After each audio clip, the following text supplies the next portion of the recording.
jirtu nagaan waaqayyoo iddoo jirtanitti hunduma keessaniif haa ta'u.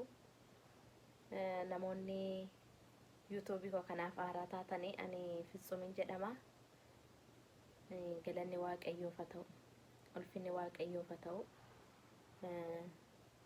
Waaqayyoo hundumaa danda'aadha. Waaqayyoo hundumaa gararraadha. Waaqayyoo jiraachisaadha. Waaqayyoo ajjeesaadha. Waaqayyoo uumaadha. Waaqayyoo waan hundumaa jechuudha. Kanaafi waaqayyoo keenya guddisnee galateeffannaa. Maqaan waaqayyoo bara baraan haa eebbifamu. Maqaan waaqayyoo bara baraan kan galateeffame haa ta'u. Anis guyyaa har'aa kana isinii wajjiniin waaqayyoon galateeffachuu fi waaqayyoon gargaarsa isaa yaada, eegumsa isaa yaada, waaqayyoon harkabbummaa isaatii ofirratti yaada, waaqayyoon akka galateeffannuu fi fuula keessan kana dura dhufe jechuudha. Maqaan waaqayyoo bara baraan haa eebbifamu. Obboloota koo barri hin darba, yeroon hin darba, wanti hundumtuun darba, waan biyya kan lafaa kanarraa hin darbine hin jiru. Garuu sagaleen waaqayyoo hin darbu, bara baraan jiraata. Waaqayyoo alfaadha, omeegaadha, isa jalqabaati, isa dhumaati jechuudha. Kanaafi isan darbine waaqayyoo kana waaqeffanna, isan darbine Kiristoos kana waaqeffanna.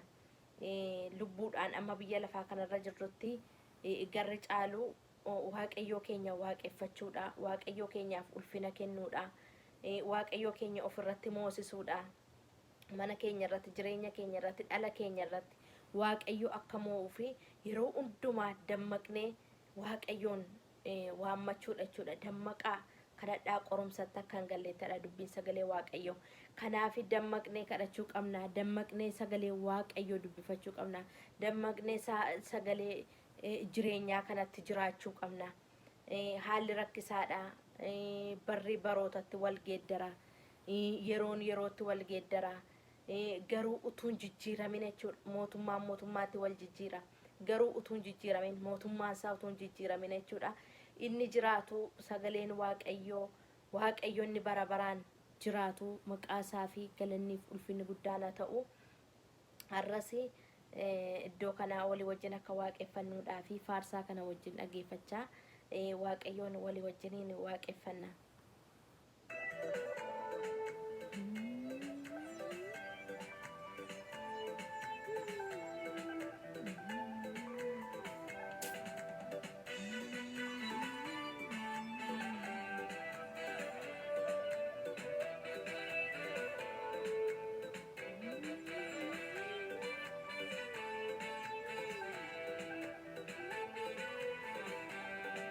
Tangarako tarsasis jalada Fuhate tanada sibafate trafadada Mulate tangarako tarsasis jalada Fuhate tanada sibafate trafadada Injiru inafakageti Manike sanaflana koti Injiru inafakageti Manike sanaflana koti Injiru inafakageti Manike sanaflana koti Injiru inafakageti Manike sanaflana koti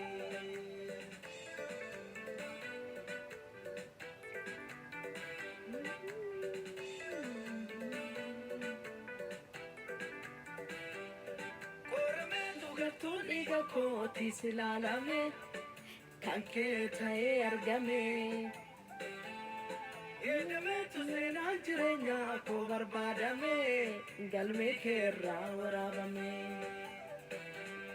Kalkame ninalate iddan ura kochite Obdike kesa walame Olate nirafame lafe ko wali reba sifi Dirikes na foraname Orame tu gartuni ga koti silalame Kanke tae argame Edame tu dena jirenya ko barbadame Galme kerra warabame Kalkame ninalate iddan ura kochite Obdike kesa walame Dinafame wafe ko wali reba sifi dirri kees naaf waraaname. Galanni siif haa ta'u Yesuus, ulfinni siif haa ta'u mootii bara bara. Bara baraan maqaan kee ulfaatu, bara baraan maqaan kee galateeffamu. Ati dhuguma Waaqayyoo, ati dhuguma hangafa nagaati. Haleluuyaa. Saniif hin jedhu baroota hedduun qabaama waanan dubbadhu. Naaf galeetu jennaanan jedhaniif hin jedhu. Baroota hedduun qabaama waanan dubbadhu. Naaf galeetu jennaanan jedhaniif hin jedhu. Baroota hedduun qabaama waanan dubbadhu. Jedhaniif hin jedhu. Baroota hedduun qabaama waanan dubbadhu. Haleluuyaa.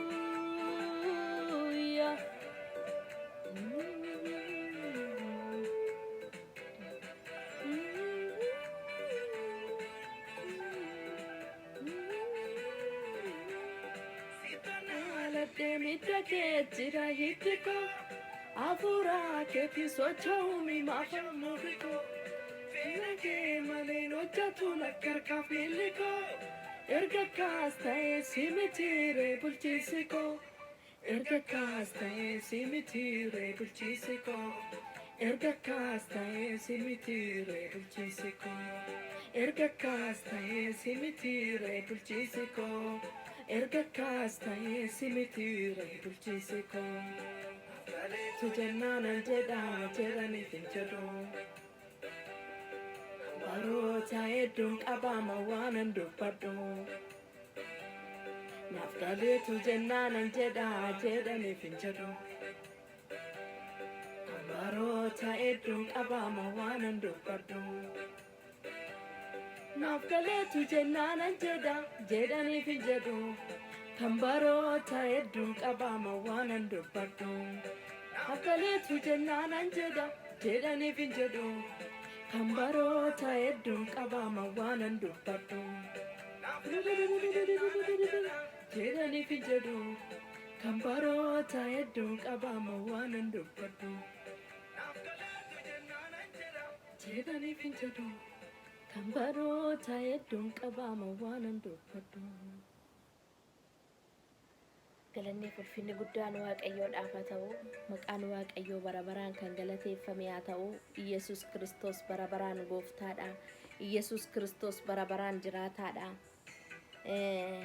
Fayyisaa lubbuu keessanii godhattanii gooftaa Yesuus Kiristoosiin kan hin fudhanne, inni jireenyaa, inni karaadha, inni dhugaadha, inni abdii jireenya bara baraati. Kanaaf namoonni hundumtuu akkasinii gara Waaqayyoo dhuftaniif isin afeera. Gara Kiristoos kana, gara Fayyisaa kana, gara jireenya bara baraa isa namaaf kennu Waaqa keenya kana akkasin dhuftaniif isin afeera. Maqaan Waaqayyoo bara baraan kan galateeffame haa ta'u. Macaafa qulqulluu keessaa mee iddoo tokkoon dubbisaa. Faarsaa boqonnaa 123 lakkoofsa 2 kaasee dubbisa. Ati bantii Waaqaa keessa teessoo irra waan jirtuuf iji koo ol gara kee ilaala. Iji hojjettootaa harka isaan hojjechiifatu, ija hojjettuu harka ishee hojjechiifattuu in eeggata. Akkasuma immoo hamma Waaqayyo gooftaan keenya araara nutti agarsiisutti iji keenya gara isaa in ilaala. Araara nutti agarsiisi yaa Waaqayyo. Araara nutti agarsiisi. Nuyi salphina quufnee irraa hafeera. Namummaan keenya ceephoo warra quufoo isa warri of gurguddisan nu salphisan baay'isee quufeera jedha. Maqaan Waaqayyoo bara baraan haa eebbifamu.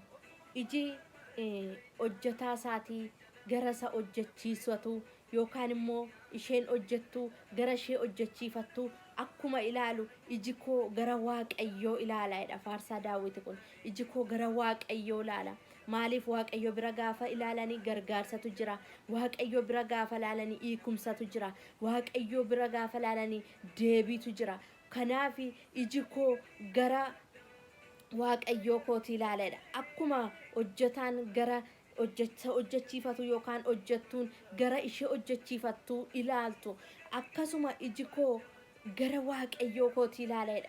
waaqayyo yeroo baay'ee gara isaa yeroo laalanii gara namaa laaltanii qaana'uu hin dandeessu. Gara namaa abdattanii qaana'uu dandeessu. Garuu gara waaqayyo isa jiraataa kana gara isa hundumaa danda'u kana yoo abdattanii leeyyaatanii hin qaanoftanii kanaaf nuyi araara nutti agarsiisi yaa waaqayyo araara nutti agarsiisi nuu salphina quufneerraa nurraa hafeera namummaan keenya ceephoo warra quufoo isa warri gurguddoon nu salphisan baay'ee quufneerraadha. Isa warri gurguddoon warri humna qaban jechuudha. Isa isaan nu salphisan quufneerraadha. Kanaaf arra sabni koo gadi qabamee gadi cunqurfamee salphina ceephoo asii gadi qabama akka itti dubbatuuf mirga dubbannaa isaatiillee irra ejjete isa qabe waaqayyo gooftaan itti dhufa. Waaqayyo gooftaan hin qaba. Isa kanaaf addanarratti araara nutti agarsiisedha. Kara keenyaan immoo maal barbaachisa? Saba keenyaaf maaltu barbaachisa? Saba keenyaaf qalbii diddiirannaatu barbaachisa ta'a. Saba keenyaaf araaratu barbaachisa ta'a. Saba keenyaaf waaqayyo irraa gargaarsatu barbaachisa ta'a. Kanaaf iddoo isaanii buune jechuudha. Kaleessa dheengadda waaqayyoon kadhattanii warri dhuunfaatti waaqayyo siniif deebisee beeku. Arras waa'ee saba keessanii yoo kadhattan waaqayyo siniif deebisa. Utuu of hin tuffatin waa'ee saba keessanii sabni keessan miliyoona 50 ta'u miliyoona 55 ta'u garuu iddoo isaanii buutanii anaaf saba koof araara nutti agarsiisi yaa waaqayyo waa'ee cubbuu dhalootaaf jedhee sabni koo bilisummaansa sabni koo walabummaansa sabni koo dhiphina keessaa ba'uun yeroo lakkoofsisin jenneetu waaqayyoon kadhanna. Utuu of hin tuffatin waaqayyoon namoota amma kana saba keenya lammii keenya qabannee fuula waaqayyo isa jiraataa dura gaafa dhaabbannu waaqayyo gooftaan deebii nuuf ta'uu danda'a. Maaliif akka dhuunfaatti kadhannee gaafa sana lafa nuun jilbeenfannetti lafa nuun kadhannetti waaqayyo gooftaan inni nu argee arras immoo yeroo nu saba keenyaaf kadhannu saba keenyaaf akka inni hiikumsa ta'u beekaa. Saba keenyaaf akka abdiin jiru beekaa. Saba keenyarraa salphinni akka jiru ka'u amanachaatu waaqayyo keenya isa jiraataa kadhanna jechuudha. Waaqayyo immoo ibiddaan nuuf deebisa. Waaqayyo immoo dhugaatti nuuf deebisa. Waaqayyo immoo jaalalaan nuuf deebisa. Waaqayyo immoo hidhaa diinni saba keenyarra kaa'e ceephoo saba keenyarra jiru isa lapheen keenya ittiin cabe isa lapheen keenya ittiin madaa'e isa waan goonu wallaalle isa xinnaa guddaatti gaaffii ta'e kana waaqayyo gooftaanii hunduma keenyarraa nurraa buusee gatiitti keenyarraa wanta akka dhagaa caalaa nutti ulfaate kan wanta akka bishaan caalaa nutti diidallaa'e kana nurraa kaasee waaqayyo gooftaan guyyaa tokko ija nu guuchisa jechuudha. Salphina warri gurguddoonni warri humna qaban warri meeshaa qaban saba keenya irratti fe'an warri humna qaban warri meeshaa qaban nurratti fe'anii waaqayyo gooftaan akka inni nurraa kaasuu fi yeroo kanatti waaqayyoon hin kadhanna jechuudha. Nuyi waaqayyoon hin kadhanna yeroo kanatti anaaf siini arra waaqayyootu kaa'e anaaf siini arra sagalee waaqayyoo dubbifannee dhugaatti akka itti jiraannuuf dubbii amanamaa kanatti qabamnee sabni keenya illee walaba kaba'uuf akka kadhannuuf anaaf siin arra waaqayyootu kaa'e. Kanaaf kana yaada waaqayyoon hin kadhanna. Waaqayyo immoo hiikumsa isaafidha. Waaqayyo immoo gargaarsa isaafidha. Waaqayyo immoo harka abbummaa isaatii giddu galuu harka waaqayyootu dhufa saba keenyaaf jechuudha. Kanaaf waaqayyoon hin kadhanna. Maqaan waaqayyo bara baraan eebbifamu. Waaqayyo gargaaraadha. Waaqayyo gargaaraadha obboloota koo isinitti hima. Waaqayyo gargaaraadha warra abdiin isaanii citeef, warra sammuun isaanii cabeef, warra abdii kutataniif, warra waan godhan wallaalaniif, warra waan garatti deebi'an wallaalaniif Iyesuus Kiristoos aduu ulfinaan baasa, aduu jireenyaan baasa, aduu gammachuun baasa, aduu boqonnaan baasa. Isa kana yaadaatu waaqayyo keenya kadhanna jechuudha nuun. Waaqayyo keenya yeroo amanannu isa nu layyaasisu mini isa nu qaanessu mini waaqni nuun amananne waaqni nuun amananne waaqa isa ibiddaan deebisudha. Waaqa isa hundumaa danda'udha. Gaafa sabni Israa'el biyya Gibxi keessaa ba'anii utuu isaan deemanii karaarra uroo isaan deemanii sabni Israa'el Musee baay'ee rakkisu turan. Waaqayyo maannaa waaqarraa roobse utuu inni nyaachisu garuu sabni Israa'el hin beelofne utuu biyya Misri biyya Gibxi sanaa utuu nun baasne ta'e isaaniif hojjetaa taane achitti garboomnee jiraachuutu nuuf wayya ture. Addanatti nu baaste Musee lafa onaa keessatti nuun nu fixuu barbaadde ittiin jedhanii yeroo isaan itti dubbatanii, Museen garuu waan Waaqayyo itti dubbate sababii beekuuf, Museen garuu sagalee Waaqayyo irraa dhagee sababii beekuufiti saba sana fuudhee lafa onaa sana keessa deeme. Maaliif biyya abdachiifame tokkotu jira, biyya Kana'aani, biyya aannaniif damma yaasu, biyya abdii sanatu jira. Sababii ta'eefiti fuudhee deema ture. Karaa irratti sabni Israa'el waan baay'ee godhanii mi'a geexii fudhatanii biyya Gibxi keessaa ba'an olitti qabanii warqee irraa tolfatanii yeroo isaan akka waaqaatti itti sagadan faatu argama. Maaliif? Waaqayyo immoo waaqa inaafaadha. Waaqa ofiisaatiif ana malee ana karaan, ana dhugaan, ana jireenyi, ana malee gonkumaa gara abbaa dhaquu hin danda'u kan jedhe Kiristoosii karaaf dhugaa ta'uusaa kana irratti beeknachuudha. Waaqa ulfina isaa dabarsee namaaf kennu miti. Kanaafi waaqa ulfina isaa dabarsee gurguddootaaf kennu miti. Yeroo sana abboommi kurna Museen baatee dhufe waaqa isaan tolfamaa isaan itti hojjetatanii itti sagadan sanatti gaafanii darbatu waaqni tolfamaa isaanii gubate. Isaanis immoo ka'anii Musee wajjin deemanii warri abdachiifame warri amantiidhaan ta'e warri amantiidhaan duukaa deemee biyya aannaniif damma yaasu sana hin dhaale. Warri amanate warri dhugaatti isaa wajjiniin laphee isaanii guutuudhaan deemanii dhaqanii biyya aannaniif damma yaasu sana dhaalan jechuudha. Kanaaf arra sabni koo cunqursaa ammamii jala yoo jiraate, dhiphina ammamii yoo jiraate, gidiraa ammamii jala yoo jiraate, Waaqayyoon araara kadhachaa Waaqayyoon immoo boojuu saba keenya akka ni deebisu amananna jechuudha. Maqaan Waaqayyoo bara baraan kan galateeffame haa ta'u. Iyesuus Kiristoos bara baraan gooftaadha. Iyesuus Kiristoos bara baraan jiraataadha. Jireenya keenya irratti kaleessa dheengada Waaqayyo erga godhee isa kanas gochuun dadhabu Waaqayyo. Waaqayyoon akka ofii keenyaatti madaaluu hin qabnu. Waaqayyoon akka mootota kan biraatti, mootota biyya lafaatti madaaluu hin qabnu. Waaqayyo halkan tokkotti waan dinqii hojjetee bula. Waaqayyo halkan tokkotti seenaa jijjiiree bula. Seenaa Mordekaayis yeroo laalu wangeela keessaati inni fannifamuuf ture.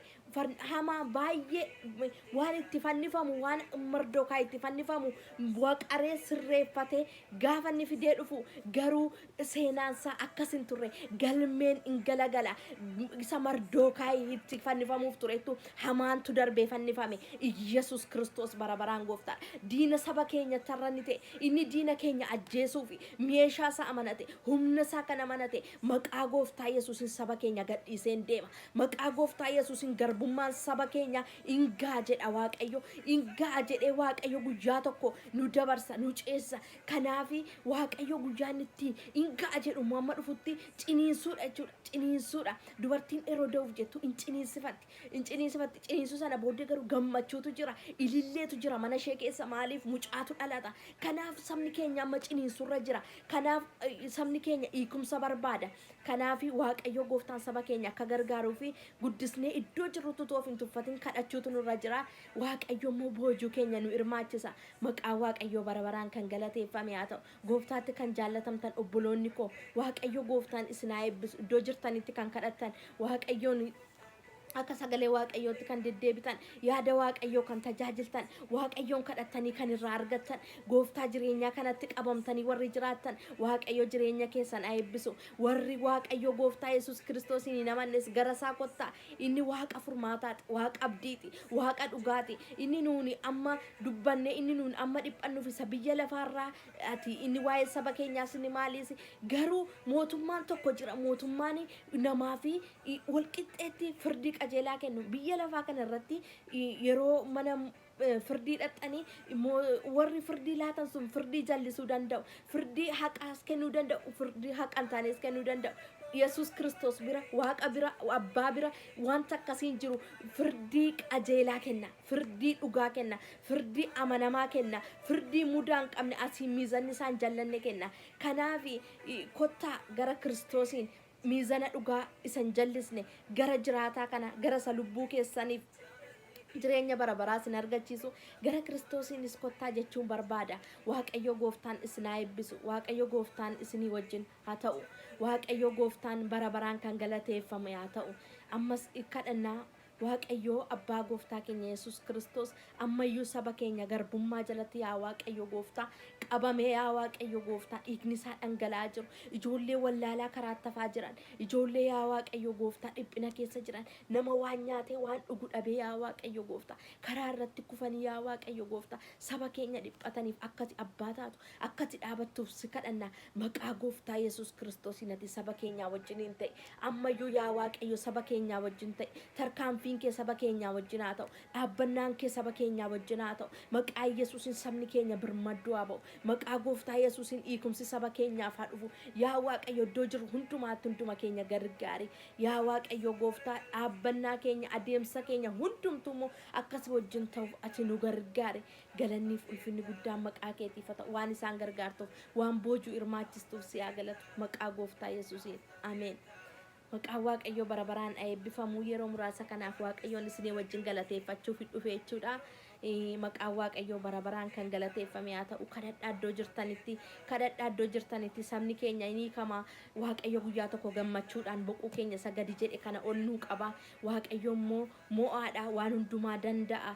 Kanaaf iddoo jirtanitti kadhadhaan isiniin jedha waaqayyo gooftaan isin haa eebbisu warri na ilaaltan hundumtuu eebbifama. YouTubein ko kun Fitsum Mucaa Yesuus kan jedhudha laayikii godhaa sheerii godhaa sabskiraayibii gochuun maatii naaf ta'a gooftaan ko dachaa isin haa eebbisu baay'ee.